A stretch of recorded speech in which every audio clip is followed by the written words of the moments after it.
There was a time before the arrival of Europeans when the water of the Columbia ran clean and safe to drink. But today many stretches of that river are polluted with toxic runoff and high bacteria loads. You would have to go pretty far up the Columbia and the Snake to find sweet water. Sweet is what we call water that is not salt, that is drinkable.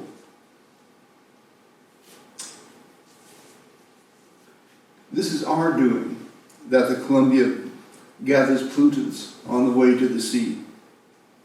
And the closer you get to the sea, of course, the more brackish the water becomes.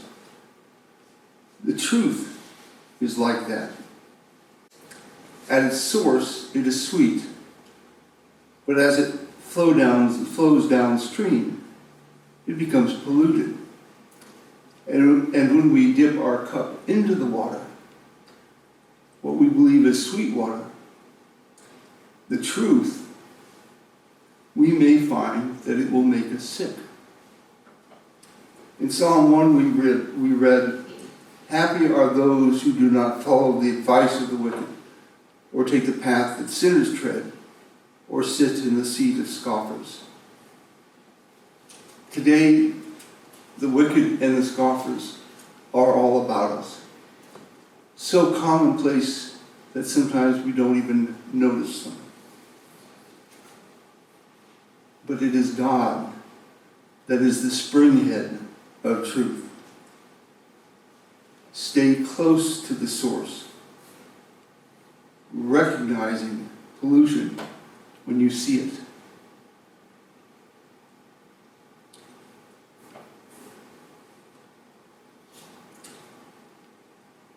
If you recognize that pollution when you see it, you may in the end achieve a kind of wisdom, a purity of heart and mind. As James said, the wisdom from above is first pure, then peaceable, gentle, willing to yield, full of mercy and good fruits, without a trace of partiality or hypocrisy. And if we hold to that truth, then we will be like trees planted by streams of water, which yield their fruit in its season, and their leaves do not wither. We live in a fallen world, a polluted world, where the wicked lead others astray. And they lead others astray for reasons that are so grotesquely corrupt, so foully adulterated that it is impossible to comprehend their motives. Perhaps it is that they are simply, utterly in the grip of evil. Whether it's the QAnon conspiracy theories, or the big lie, or white supremacy, or Holocaust deniers, or any of 100 other such things. How do such people profit? What do they gain by spreading lies that can hurt even kill their fellow human beings? Whatever their worldly gains, it is, in the long run, of no importance, because the Lord watches over the way of the righteous, but the way of the wicked will perish. Or as Jesus said in last week's reading, "For what will it profit them to gain the whole world and forfeit their life?"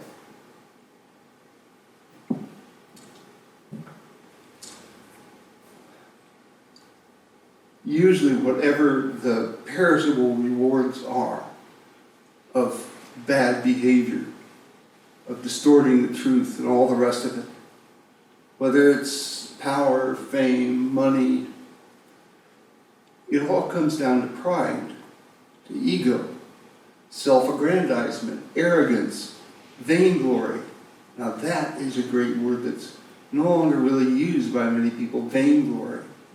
But I think it's a word that in the present circumstances should come into more common use. It's all the same. Self-aggrandizement, pride, vainglory, all the rest of it. It's all about me.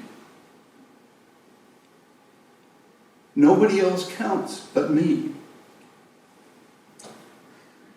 People who promulgate these lies,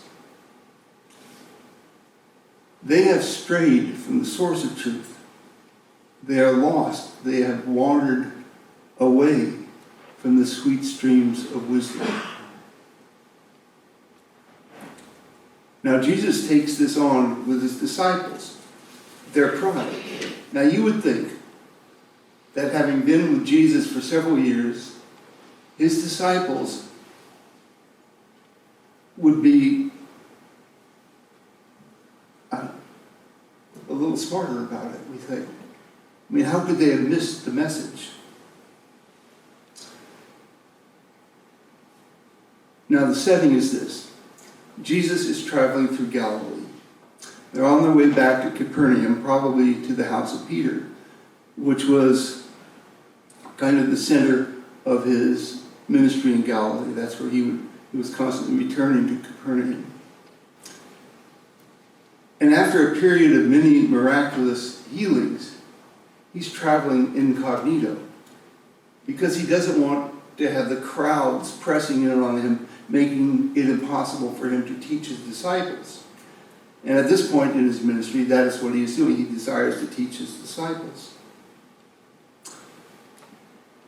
Now, this is the second time that Jesus has proclaimed that the Son of Man is to be betrayed into human hands, will kill him, and 3 days after being killed, he will rise again. His disciples do not understand. And they're afraid to ask him. Now, why is that? Why are they afraid to ask Jesus? Perhaps because they've been arguing among themselves and haven't been paying attention to what Jesus said, and they don't want to look foolish. Or perhaps they heard just enough of what Jesus said to be kind of fearful, to not want to hear the rest. What says he said about being betrayed by one of us? Who? Now, I have a suspicion that this debate over who was the greatest may have started when somebody said, I won't betray him, not me, it's one of you guys.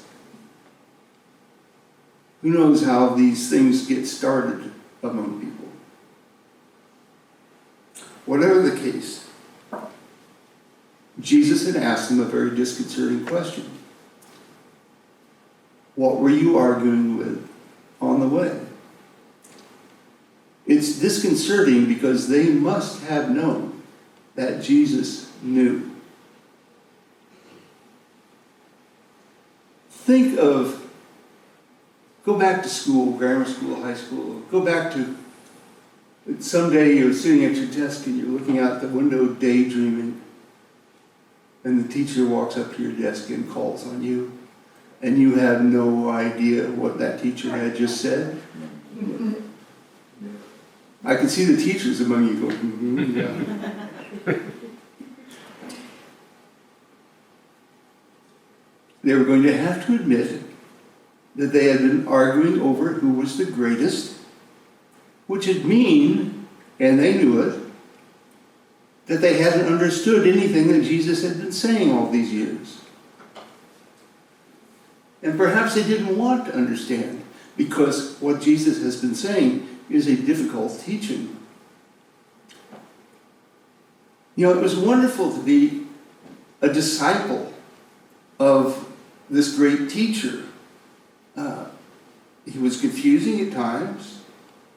He was a confusing guy, but you would want to be associated with this healer and this teacher, this rabbi. But if you took his teachings to their logical conclusion, you would have to give up your life by dedicating your whole life to Jesus. Giving up your life is a scary proposition.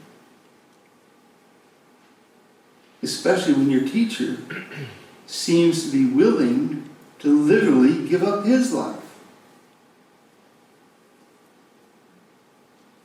And of course, you've been arguing over who is the greatest.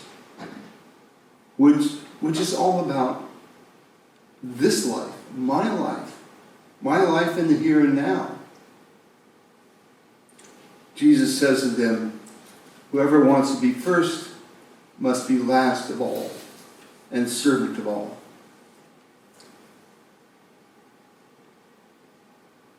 The disciples might have thought, this is about giving up all that's near and dear to me, to follow Jesus, to do what Jesus does.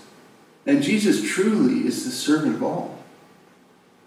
And there's a jumble of thoughts running through their minds. Put yourself in their position.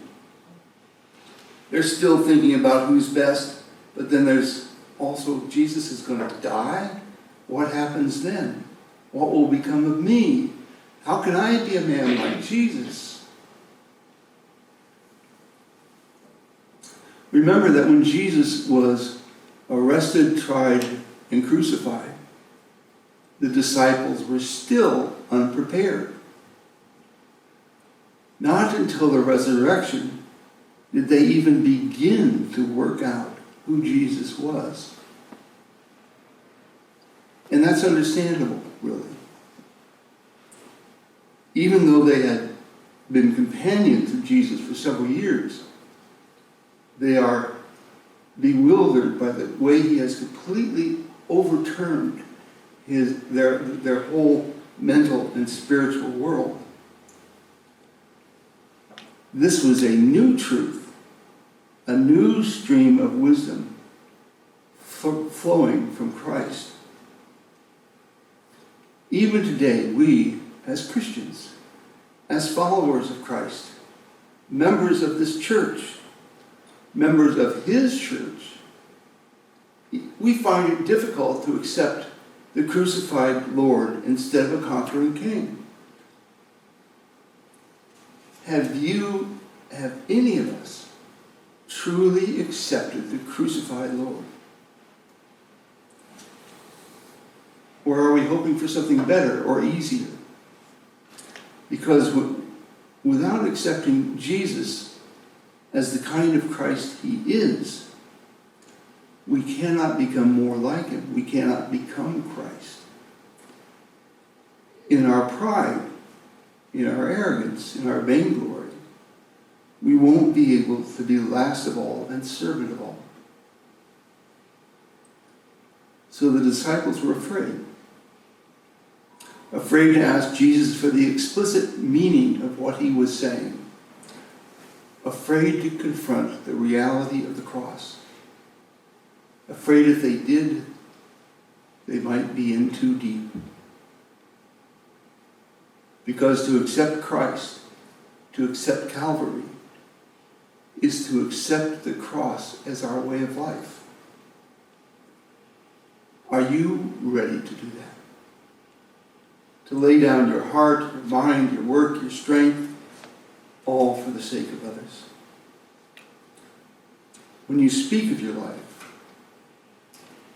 do you speak of what you're going to do, what you're going to eat, what you're going to wear, what you're going to buy?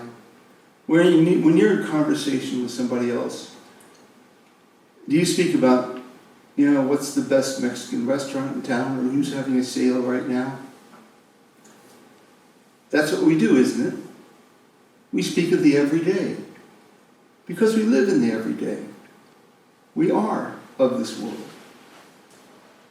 But let us not forget our exalted inheritance as children of God and followers of Christ. Let us find our truth at the source. The disciples were unsettled when Jesus asked, "What were you arguing about?" Wouldn't you also be unsettled? What is the greatest importance in your talk What is the deepest thing in your heart? Do you speak of Jesus? Could Jesus walk in on our conversation and be at home with it? How would you feel?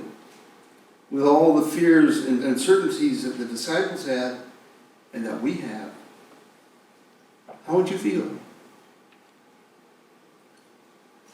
Jesus calmed their minds and ours, not with a long theological discourse, but with a metaphor. In this case, a living metaphor, a child. Whoever welcomes one such child in my name welcomes me, and whoever welcomes me welcomes not me, but the one who sent me. This is what Jesus says to us. If you forget your pride, your ego, yourself, in giving yourself to one from whom you can expect no worldly gain, and you do it in my name, as somebody who has a relationship with me, then you receive me and the God who sent me. When the world muddies the waters, the streams of wisdom that flow from God's love, by all means test everything against the truth at the source, knowing that at the source you will find the wisdom that you require. And if you still want more reward, if you're still seeking something more, what in the world is more precious than a child's smile? Amen. Amen.